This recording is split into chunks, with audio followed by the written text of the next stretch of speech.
요한복음 14장 25절에서 29절까지의 말씀을 제가 읽도록 하겠습니다. 내가 아직 너희와 함께 있어서 이 말을 너희에게 하였거니와 보혜사 곧 아버지께서 내 이름으로 보내실 성령 그가 너희에게 모든 것을 가르치시고 내가 너희에게 말한 모든 것을 생각나게 하리라.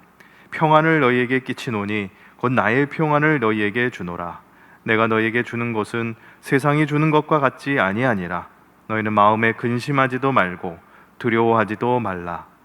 내가 갔다가 너희에게로 온다 하는 말을 너희가 들었나니 나를 사랑하였다면 내가 아버지께로 감을 기뻐하였으리라. 아버지는 나보다 크심이라. 이제 일이 일어나기 전에 너희에게 말한 것은 일이 일어날 때에 너희로 믿게 하려 함이라. 아멘.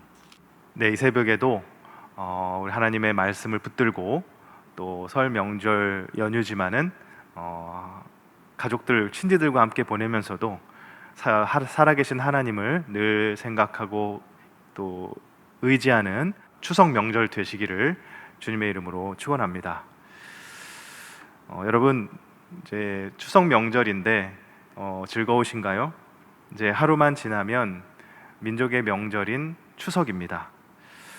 추석 명절은 오랜만에 만나는 친인, 인척들로 인해서 가정마다 웃음꽃이 피고 또 서로의 사랑을 확인하는 날이기도 합니다. 이런 즐거운 날에 참된 사랑은 무엇인가 성경에서 찾아보고 또 그 사랑을 함께 나눔으로 인해서 복된 설 명절, 추석 명절 되시기를 축원합니다. 오늘 본문에 앞서서 23절에서 예수님께서는 사람이 나를 사랑하면 내 말을 지키리니 내 아버지께서 그를 사랑하실 것이요 라고 말씀하셨습니다. 여러분, 말씀을 지키는 것을 뭐라고 하죠?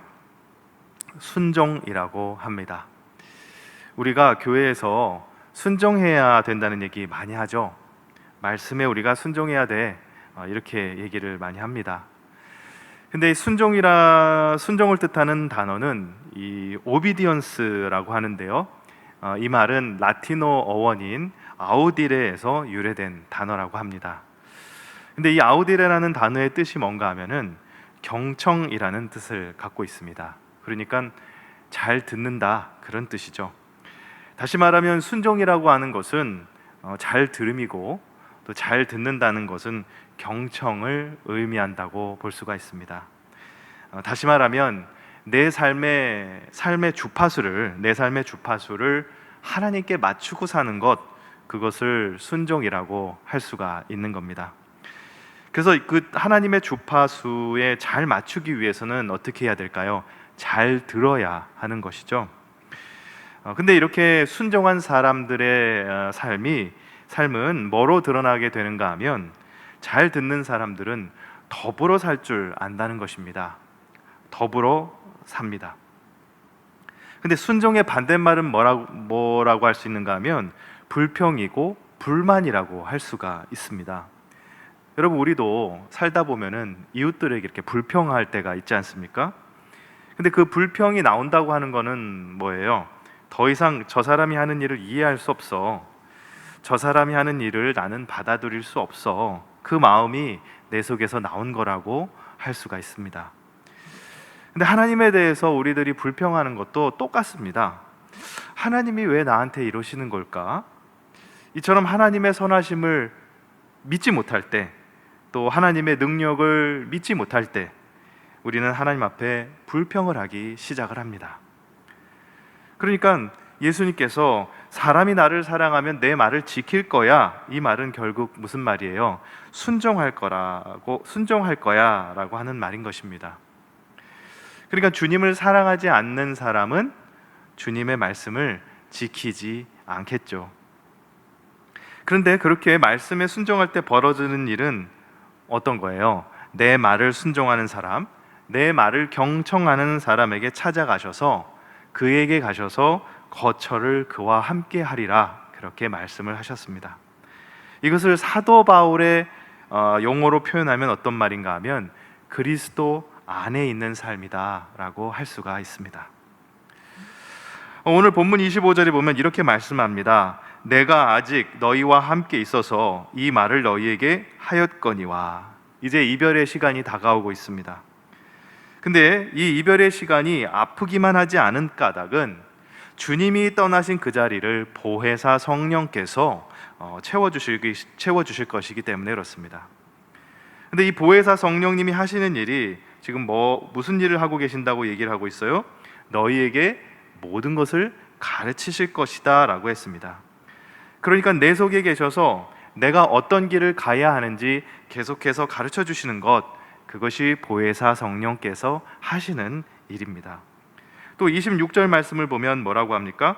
내가 너희에게 말한 모든 것을 생각나게 할 거다라고 말씀합니다. 여러분, 우리가 살다 보면은 참 암담한 순간을 만날 때가 있지 않습니까? 도무지 길이 보이지 않고 그럴 때 누군가 내 앞을 좀 비춰줬으면 좋겠잖아요. 내 앞길이 캄캄하다고 느낄 때가 있는데 아무런 길도 없다고 느껴질 때 어느 순간 하나님의 말씀이 탁 떠오르는 겁니다. 내 발이 수렁 속에 빠져갈 때 주께서 나를 수렁에서 건지시고 내 발을 반석 위에 두셨도다. 그래, 하나님이 나를 붙들어 주시지. 그러니까 우리가 간절하니까 성령께서 뭘 하신 건가 하면 그 말씀이 우리 속에 딱 떠오르게 하신 겁니다. 그래서 성령께서 하시는 중요한 일이 또 뭔가 하면은 말씀을 기억나게 하시는 일입니다. 하나님의 말씀이 떠오르게 하시고 예수님의 말씀이 떠오르게 하세요. 그렇기 때문에 이것은 하나님의 은혜라고 할 수가 있는 것입니다. 그리고 이 은혜 속에 있는 사람들에게 주어지는 것은 뭔가 하면 평안이라고 할 수가 있습니다. 27절 말씀에 평안을 너희에게 끼치노니 곧 나의 평안을 너희에게 주노라. 내가 너희에게 주는 것은 세상이 주는 것과 같지 아니하니라. 너희는 마음에 근심하지도 말고 두려워하지도 말라. 지금 여러분, 예수님은 박해가 예상되는 길을 가야 됩니다. 근데 예수님은 제자들에게 세상이 주는 것과 같지 아니한 진정한 평안을 주신다고 그렇게 말씀하고 있습니다. 그럼 여러분, 세상이 주는 평안이란 어떤 평안을 말할까요? 보여지는 외적인 상황이 바뀔 때마다 요동치는 평안입니다. 불안을 내포하고 있는 지속성이 없는 그런 평안이라고 할 수 있습니다. 그러나 예수님께서 주는 평안함이라고 하는 것은 이렇게 외적인 상황이 변한다고 해가지고 요동치거나 꺼져버리는 그런 불씨가 아닙니다. 궁극적으로 하나님의 승리에 동참하는 사람이 되는 것인데, 나는 패배하는 것처럼 보여도 결코 패배하지 않는 것을 의미합니다. 이런 것이 세상이 주는 것과 같지 아니한 평안입니다. 여러분, 상황이 변해도 그렇게 흔들리지 않는 평안이 내 속에 있다 그러면 얼마나 든든하겠습니까? 우리 함께 불러본 찬송가에 나오는 가사처럼 환난과 핍박 중에도 성도는 신앙 지켰네. 그렇죠? 믿음을 지키는 것입니다. 환난과 핍박이 내게 있다 그래도 그 환난과 핍박이 내게서 기쁨을 빼앗아 갈 수가 없는 그런 평안. 죽음의 공포가 다가온다 그래도 그 죽음의 공포가 빼앗아 갈 수 없는 그런 평안. 그러니까 결국 이 평안은 그리스도 안에서 하나님과 더불어 누리는 평안이다라고 할 수가 있는 겁니다. 근데 여러분, 지금 우리는 평안 그러면 무엇을 생각해요? 내가 원하는 게 다 이루어져야 평안이 찾아온다고 생각하죠. 근데 주님께서는 지금 내가 원하는 게 이루어지는 때가 아니란 말이죠. 오히려 내가 원하지 않는 상황으로 지금 밀려가고 있습니다. 근데 주님이 하신 말씀, 제자들에게 나의 평안을 너희에게 준다. 여러분, 주님께서 주시는 이 평안이 우리에게 있어야 이렇게 불확실함이 많은 세상 가운데 우리가 살면서도 마치 사탄이 키질할 때 까불리는 것처럼 까불리지 않을 수 있음을 믿으시기 바랍니다. 여러분, 까분다는 말 아시죠? 그 평안이, 주님이 주시는 그 평안이 있어야 우리가 까불리지 않게 되는 것입니다.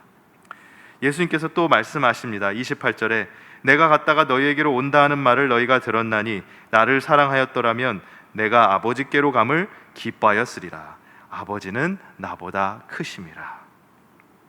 그러니까 너희가 제대로 들었다고 한다면 내가 아버지께로 가는 것을 어떻게 했을 거다? 기뻐했을 거다.